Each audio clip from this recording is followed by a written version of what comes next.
Hello students, welcome to my channel. बेटा my self Rinku Bansal और मैं तुहानू रीड करवा रही है मैनेजमेंट अकाउंटिंग। तुहाडा ये सबजैक्ट जिहड़ा हैगा ये मैनेजमेंट अकाउंटिंग अपने अकाउंटिंग का अगला पार्ट है, ठीक है। और ये असी बुक फॉलो कर रहे हैं कल्याणी पब्लिकेशंस। और बेटा जी आप स्टार्ट कर रहे हैं first chapter nature and scope of management accounting, ठीक है। तो हम देखो इस चैप्टर शुरू करने तो पहला मैं तुहानू अकाउंटिंग का मीनिंग दसूँगी जो तुसी पहला ही किया होया +1 ते +2 दे विच कि अकाउंटिंग की है। अकाउंटिंग तुहानू सारिਆਂ ਨੂੰ ही पता है कि ਜਿਹੜਾ ਆਪਾਂ डेली ट्रांजैक्शनस रिकॉर्ड करते हैं जो अपने अकाउंट से आप मेनटेन करते हैं उन्होंने ही अकाउंटिंग कहा जाता है, ठीक है। और discipline record of data is called the accounting.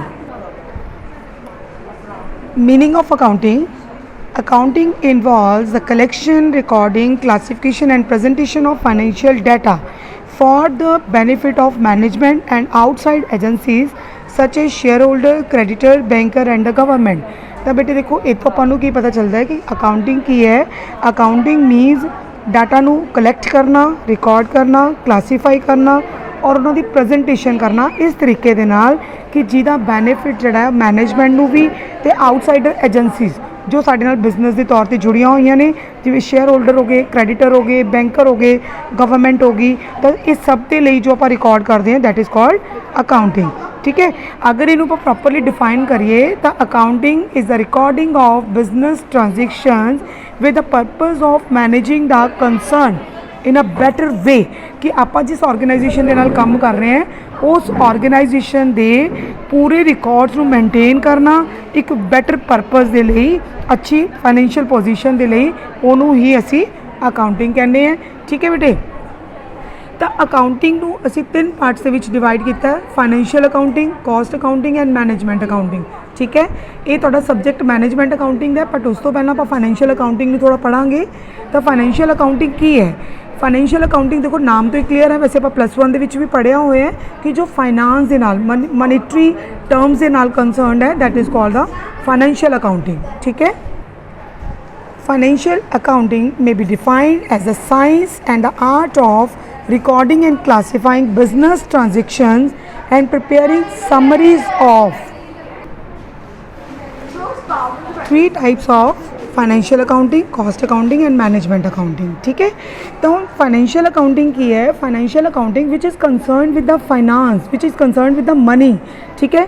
Monetary terms के नाल कंसर्नड है उन्होंने ही असी फाइनैशियल अकाउंटिंग कहने हैं, ठीक है। The object of financial accounting is to find out the profitability and to provide the information about the financial position of the concern, ठीक है। तो फाइनैशियल अकाउंटिंग का मेन ऑब्जेक्ट की है? प्रॉफिटेबिलिटी फाइंड आउट करना और फाइनैशियल पोजीशन, ठीक है, फाइनैशियल पोजीशन नू देना that is called the financial accounting, ठीक है। तो हम देखो बेटे फंक्शंस की ने फाइनैशियल अकाउंटिंग दे। सब तो पहला फंक्शन है रिकॉर्डिंग ऑफ इंफॉर्मेशन, ठीक है। तो फाइनैशियल अकाउंटिंग सब तो पहला अपने लिए की करता है? Accounting is the art of recording financial facts of a concern. It is possible to remember impossible to remember each and every transaction of the business. देखो बेटे ये की कह रहे हैं कि आपको हर एक ट्रांजेक्शन को ऑरली याद रखना बहुत मुश्किल है, ठीक है। तो इस करके आप करते हैं अकाउंटिंग एक ऐसी आर्ट है जो आपू मतलब आप हर एक ट्रांजेक्शन जिवें आप रिकॉर्ड करते हैं उन्होंने याद रखना मुश्किल है। देखो पता ही है ना भी अगर आप बिजनेस करते हैं तो हर एक ट्रांजेक्शन तुसीं याद नहीं रख सकते।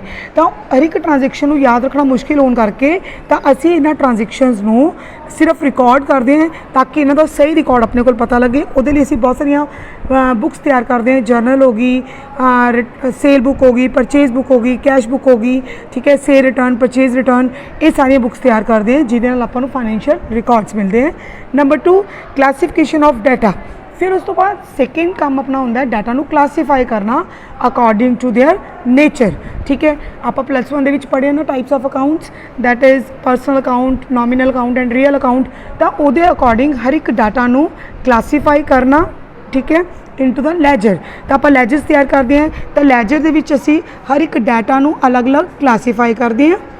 Number 3 making summaries. जो डाटा क्लासीफाई हो गया लैजर तो बाद आप ट्रायल बैलेंस एक स्टेटमेंट बनाने हैं और उसी ट्रायल बैलेंस तो असी फाइनल अकाउंट्स तैयार करते हैं जिन्होंने असी फाइनल अकाउंट्स या फाइनैशियल स्टेटमेंट कहने हैं जोड़ा लास्ट अकाउंट्स होंगे ने अपने बिजनेस के और एक समरी होंगी है पूरे साल के बिजनेस ट्रांजैक्शंस की जितों आपको आइडिया होंदा है कि जो अपना बिजनेस है वो किस तरह चल रहा है किन्ने प्रॉफिट्स ने लॉसिज ने या एसेट्स ने या लाइबिलिटीज़ ने ठीक है।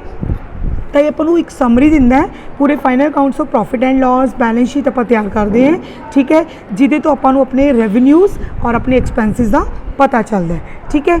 And dealing with the financial transactions ये आप पहले ही पढ़ चुके मीनिंग दे विच ही कि जो फाइनैशियल स्टेटमेंट्स ने या फाइनैशियल अकाउंट है वो थोड़ी फाइनैशियल ट्रांजैक्शन के नाल ही लिंक है ठीक है क्योंकि जिन्नियां भी असी सिर्फ फाइनैशियल ट्रांजैक्शन ही ये रिकॉर्ड करते हैं अगर कोई नॉन फाइनैशियल ट्रांजैक्शन है फॉर एग्जाम्पल जिमें हुण मान लो अपना ऑनर अगर कोई एफर्ट्स कर रहा है अगर वो कोई विजिट कर रहा है सर्वे कर रहा है तो उन्होंने ये किते भी काउंट नहीं किया जाता आप सेल परचेज या एक्सपेंसिस या इनकम्स करते हैं सिर्फ उन्होंने ट्रांजैक्शंस को ही रिकॉर्ड करते हैं ठीक है। एंड इंटरप्रेटिंग फाइनैशियल इन्फॉर्मेशन को इंटरप्रेट करना मतलब उन्होंने पूरा सही लिख के उन्होंने तो जो एंड कंक्लूजन निकल रहा है उस कंक्लूजन को फाइनैशियल बिजनेस की फाइनैशियल पोजीशन बनाना ठीक है। दैन कम्युनिकेटिंग रिजल्ट और वो तो जो भी रिजल्ट्स आए ने उन्होंने रिजल्ट्स को कम्युनिकेट करना to the reliable persons to the concern person जिमें कि उन्होंने बिजनेस की मैंने बैलेंस शीट तैयार कर ली प्रॉफिट एंड लॉस तैयार कर लिया तो वो लोड़ की नहीं होगी मैनेजमेंट अकाउंट जो मैनेजमेंट है या जो अपने क्रेडिटर्स ने बैंकर्स ने ठीक है कस्टमर्स ने या शेयर होल्डर्स ने तो उन्होंने सबनों रिपोर्ट प्रोवाइड कराना that is called the communicating results ठीक है। तो ये थोड़ा टॉपिक सीगा financial accounting and its features. हुण अगला टॉपिक आ जाता है अकाउंटिंग प्रिंसीपल जो आप +1 दे विच पढ़े हुए हैं विच इज़ वेरी इंपॉर्टेंट ठीक है। अज भी ये प्रिंसीपल जोड़े है तुहानूं बहुत बार पेपर दे विच आ जाते हैं तो इन्हों बहुत ध्यान नाल करना है जिन्होंने असीं अकाउंटिंग कंसैप्ट भी कहने हैं तो अकाउंटिंग कंसैप्ट मतलब जिन्होंने असीं फॉलो कर रहे हैं अकाउंट्स दे विच वो तरीके किस तरीके दे नाल आपां अकाउंट्स नूं रिकॉर्ड करते हैं ठीक है। तो ये सब तो पहला कंसैप्ट है business entity concept. In the accounting business is treated as a separate entity. देखो बेटा ये आप शुरू तो ही तुहानूं दसदे हैं कि बिजनेस ते बिजनेसमैन दोनों सैपरेट एंटिटीज़ काउंट किया जाता है दोनों अलग मन्निया जाता है ठीक है बिजनेस दे विच। तो अगर बिजनेसमैन कोई भी ट्रांजैक्शन करता है तो उन्होंने पर्सनल ट्रांजैक्शन किया जाता है तो बिजनेस या ट्रांजैक्शन ही असी बिजनेस ट्रांजैक्शन के तौर पर रिकॉर्ड करते हैं ठीक है। तो इस करके एक कंसैप्ट यही कहता है कि जो बिजनेस है तो बिजनेसमैन है दोनों एक सैपरेट एंटिटीज़ ने ठीक है। Number 2 going concern concept. ये कंसैप्ट अपन ये दसदा कि अपना बिजनेस जोड़ा है वो चलता रहता है ठीक है। कदों भी आप कोई अगर बिजनेस करते हैं तो जो कोई भी आप डीलिंग करते हैं या कोई भी खर्चा करते हैं तो असी ये सोच के करते हैं कि साडा बिजनेस जोड़ा है फ्यूचर के चलता रहना है और आने वाले टाइम के सानू फायदा देगा। The present resources of the concern are utilise to attain the long term objective कि जो भी अपने को एसेट्स ने जो भी रिसोर्सिज ने उन्होंने पर लॉन्ग टर्म ऑब्जेक्टिव्स के लिए यूज़ करते हैं। For example it is only this assumption that while preparing the final accounts of concern fixed assets are shown in the balance sheet at the diminishing balance method ठीक है। तो मीनस अगर अपने asset ने 1 साल के तो उन्होंने आप खत्म नहीं करते वो एसेट ही अगले तुहाडे कंटिन्यू हो जाते हैं अगले सालों के बट वो वैल्यू थोड़ी डिक्रीज़ हो जाती है ठीक है। इस करके इनू गोइंग कंसर्न कंसैप्ट किया जाता है। Number 3 is cost concept. Cost concept की है the accounting records are based on the cost concept. Accounts में जो भी आप रिकॉर्ड करते हैं कॉस्ट के बेस से रिकॉर्ड करते हैं ठीक है। तो एक काफ़ी गोइंग कंसर्न कंसैप्ट के रिलेटेड है ਉਹਦੇ नेड़े है the asset of the liabilities the asset and the liabilities of the business are shown at the cost इनू कॉस्ट से शो किया जाता है which has been paid agreed upon between the parties मतलब आप जो एग्रीड कॉस्ट आप जिससे पे किया है वो आप शो करते हैं ठीक है। तो ये असी कोई परसनल असैसमेंट आप नहीं लगाते जो एक्चुअल वैल्यू है वो ही दिखाया जाता है ठीक है। तो everybody will have his own views about the various assets सब दे अपने अपने व्यूज़ होंगे ने कि आप किस वैल्यू तो शो करना है। ਡਿਊਲ ਐਸਪੈਕਟ ਕਨਸੈਪਟ ਇਹ ਕਹਿੰਦਾ ਹੈ ਕਿ ਆਪਣੀ ਜਿਹੜੀ ਟ੍ਰਾਂਜੈਕਸ਼ਨ ਹੈ ਉਹਦੇ ਹਮੇਸ਼ਾ ਦੋ ਕਨਸੈਪਟ ਹੁੰਦੇ ਆ। ਅਗਰ ਇੱਕ ਚੀਜ਼ ਨੂੰ ਡੈਬਿਟ ਕਰਾਂਗੇ ਤਾਂ ਉਹਦੇ ਅਗੇਂਸਟ ਆਪਾਂ ਕਿਸੇ ਨਾ ਕਿਸੇ ਚੀਜ਼ ਨੂੰ ਕ੍ਰੈਡਿਟ ਜ਼ਰੂਰ ਕਰਦੇ ਹਾਂ, ਠੀਕ ਹੈ। ਤਾਂ ਮੀਨਸ ਇੱਕ ਅਗਰ ਗਿਵਰ ਹੈ ਤਾਂ ਦੂਜਾ ਟੇਕਰ ਹੁੰਦਾ ਹੈ। ਤਾਂ ਇਹਦੇ ਵਿੱਚ ਇਹੀ ਹੈ ਕਿ ਡਿਊਲ ਐਸਪੈਕਟ ਕਨਸੈਪਟ ਦੇ ਅਕੋਰਡਿੰਗ ਜੋ ਵੀ ਆਪਾਂ ਡਾਟਾ ਰਿਕਾਰਡ ਕਰਾਂਗੇ ਉਹਨਾਂ ਨੂੰ ਦੋ ਜਗ੍ਹਾ ਤੇ ਰਿਕਾਰਡ ਕੀਤਾ ਜਾਂਦਾ ਹੈ। ਦੈਨ ਮਨੀ ਮੇਜਰਮੈਂਟ ਕਨਸੈਪਟ, ਕਾਫੀ ਚੀਜ਼ ਇਹ ਤੁਹਾਡੇ ਫਾਈਨੈਂਸ਼ੀਅਲ ਦੇ ਅਕੋਰਡਿੰਗ ਹੀ ਹੈ ਕਿ ਜਦੋਂ ਵੀ ਅਸੀਂ ਟ੍ਰਾਂਜੈਕਸ਼ਨਸ ਨੂੰ ਰਿਕਾਰਡ ਕਰਦੇ ਹਾਂ ਤਾਂ ਉਹਨਾਂ ਟ੍ਰਾਂਜੈਕਸ਼ਨਸ ਨੂੰ ਰਿਕਾਰਡ ਕੀਤਾ ਜਾਂਦਾ ਹੈ ਜਿਹਨੂੰ ਅਸੀਂ ਮਨੀ 'ਚ ਮੇਜਰ ਕਰ ਸਕਦੇ ਹਾਂ, ਠੀਕ ਹੈ। ਔਰ ਜੋ ਟ੍ਰਾਂਜੈਕਸ਼ਨਸ ਜਿਹੜੀਆਂ ਹੈਗੀਆਂ ਨੇ ਉਹਨਾਂ ਨੂੰ ਮਤਲਬ ਉਹਦੀ ਜੋ ਵੈਲਿਊ ਹੋਊਗੀ ਐਕਚੁਅਲੀ ਆਪਾਂ ਐਸੈਟ ਦੀ ਐਕਚੁਅਲ ਵੈਲਿਊ ਨੂੰ ਹੀ ਸ਼ੋ ਕਰਦੇ ਹਾਂ, ਠੀਕ ਹੈ। ਔਰ ਨੈਕਸਟ ਇਜ਼ ਐਕਰੂਅਲ ਕਨਸੈਪਟ। ਦੇਖੋ ਬੇਟੇ ਅਗਰ ਆਪਾਂ ਬਿਜ਼ਨਸ ਕਰਦੇ ਹਾਂ, ਅਗਰ ਬਿਜ਼ਨਸ ਆਪਾਂ ਇਹ ਨਹੀਂ ਦੇਖ ਰਹੇ ਕਿ ਮੈਨੂੰ ਪ੍ਰੋਫਿਟ ਹੋ ਰਿਹਾ ਹੈ, ਲਾਸ ਹੋ ਰਿਹਾ ਹੈ, ਤਾਂ ਉਹ ਬਿਜ਼ਨਸ ਕਰਨ ਦਾ ਕੋਈ ਫਾਇਦਾ ਨਹੀਂ। ਆਪਾਂ ਇੱਕ ਟਾਈਮ ਪੀਰੀਅਡ ਫਿਕਸ ਕਰਦੇ ਹਾਂ ਕਿ ਕਿੰਨੀ ਦੇਰ ਬਾਅਦ ਅਸੀਂ ਬਿਜ਼ਨਸ 'ਚ ਚੈੱਕ ਕਰਨਾ ਹੈ ਕਿ ਆਪਣਾ ਬਿਜ਼ਨਸ ਕਿਸ ਤਰ੍ਹਾਂ ਦੀ ਪੋਜੀਸ਼ਨ 'ਤੇ ਚੱਲ ਰਿਹਾ ਹੈ, ਤਾਂ ਉਹਨੂੰ ਹੀ ਅਸੀਂ ਐਕਰੂਅਲ ਕਨਸੈਪਟ ਕਹਿੰਦੇ ਹਾਂ ਕਿ ਅਕਾਊਂਟਿੰਗ ਪੀਰੀਅਡ। ਹੁਣ ਜਿਵੇਂ ਆਪਣਾ ਅਕਾਊਂਟਿੰਗ ਪੀਰੀਅਡ 1 ਅਪ੍ਰੈਲ ਤੋਂ 31 ਮਾਰਚ ਹੈ, ਤਾਂ ਆਪਾਂ ਇਹ ਸੋਚ ਕੇ ਚੱਲਦੇ ਹਾਂ ਕਿ ਜਿਹੜਾ ਆਪਣਾ ਅਕਾਊਂਟਿੰਗ ਪੀਰੀਅਡ ਹੈ ਉਹ 1 ਅਪ੍ਰੈਲ ਤੋਂ 31 ਮਾਰਚ ਹੈ, ਉਹਦੇ ਵਿੱਚ ਹੀ ਅਸੀਂ ਪੂਰੇ ਰਿਕਾਰਡ ਕਰਦੇ ਹਾਂ ਅਤੇ ਉਹਦਾ ਡਾਟਾ ਹੀ ਕਲੈਕਟ ਕਰਕੇ ਆਪਾਂ ਐਂਡ ਰਿਜ਼ਲਟਸ फाइंड आउट करते हैं, ठीक है। और उस तो बाद बेटा जी तुसी matching of cost and revenue concept करना है।